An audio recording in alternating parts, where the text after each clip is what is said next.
अनंत कोटी ब्रह्मांड नायक राजाधिराज योगीराज अक्कलकोट निवासी श्री स्वामी समर्थ महाराज की जय। हे स्वामी भक्तांनो, आपले या चॅनलमध्ये खूप खूप स्वागत आहे। मी स्वामी सेवेकरी आज आपणास ऐकवणार आहे श्री स्वामीची अवतार समाप्ती, म्हणजेच त्यांनी जो काही या जगात अवतार घेतला होता देवाच्या रूपेने, तो त्यांची समाप्ती झाली आणि त्यांचा उद्देश काय होता या जगात येण्याचा तेही ते सांगण्यात येईल। त्याचबरोबर याच्या आधी मी सर्व गोष्टी तुम्हाला सांगितलेल्या आहेत, कथा ऐकवलेल्या आहेत। स्वामींनी कसे कार्य केले, काय केले, त्यांचे कशा अनुभूती होते, अनुभव होते, ते सर्व काही सांगितले आहे, त्याही तुम्ही ऐकाव्यात हे मी आपणास विनंती करते। चला तर अवतार समाप्ती ऐकण्याच्या आधी आपण श्री स्वामी समर्थ यांना प्रार्थना करूया। हे स्वामी गुरुवर्य, तुमचा कृपा आशीर्वाद कृपादृष्टी सदैव आमच्यावर निस्सीम राहू देत। तुमच्याबद्दलची श्रद्धा सदैव आमच्या मनात वास करू देत। सगळ्यांचं कल्याण करावे, काय चुकलं असेल तर आम्हाला माफ करावे। तुमचा कृपा आशीर्वाद कृपादृष्टी सदैव आमच्यावर निस्सीम असू देत। त्याचबरोबर हे स्वामी गुरुवर्य, तुमचा वरद हस्त सदैव आमच्या मस्तकावर असू देत आणि आमचे मस्तक सदैव तुमच्या चरणी लीन असू देत। चला, आता मला ही कथा ऐकवतानाही आपणास खूप वाईट वाटत आहे, कारण स्वामींची समाप्ती, अवतार समाप्ती व्हायचं म्हणजे मला खूप भरून येत आहे। पण स्वामी या जगात आहेत आणि माझ्याकडून ही सेवा करून घेत आहेत, कारण स्वामींची इच्छा असल्याशिवाय हे माझ्याकडून घडणार नाही, हे मीही तुम्हाला सांगते। त्याच्यामुळेच हे माझ्याकडून ते स्वामी सेवा करून घेत आहेत। चला तर आता आपण ऐकूया अवतार समाप्ती।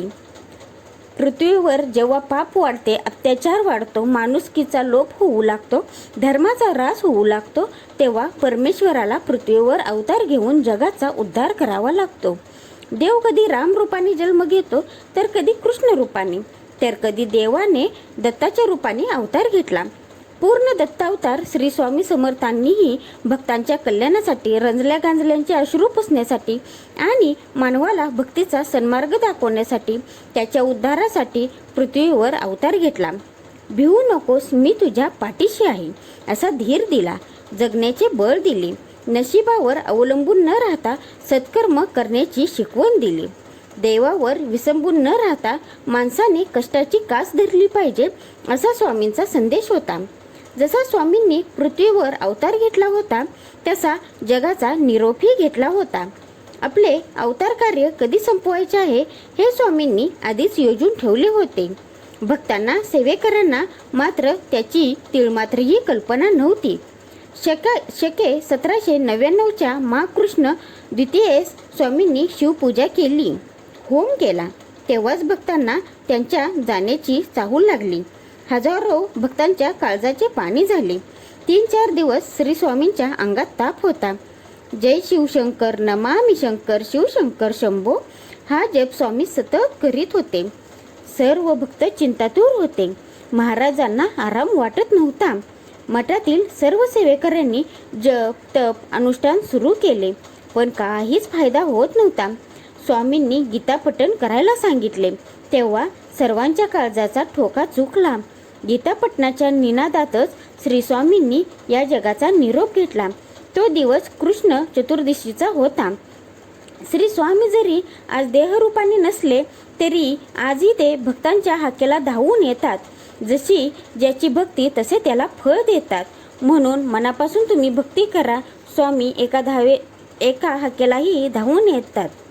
अनंत कोटी ब्रह्मांड नायक अक्कलकोट निवासी श्री स्वामी समर्थ माऊली यांचे सर्व जीवन कार्य बघितले असता ते फक्त लोककल्याणासाठी समर्पित होते असे दिसून येते।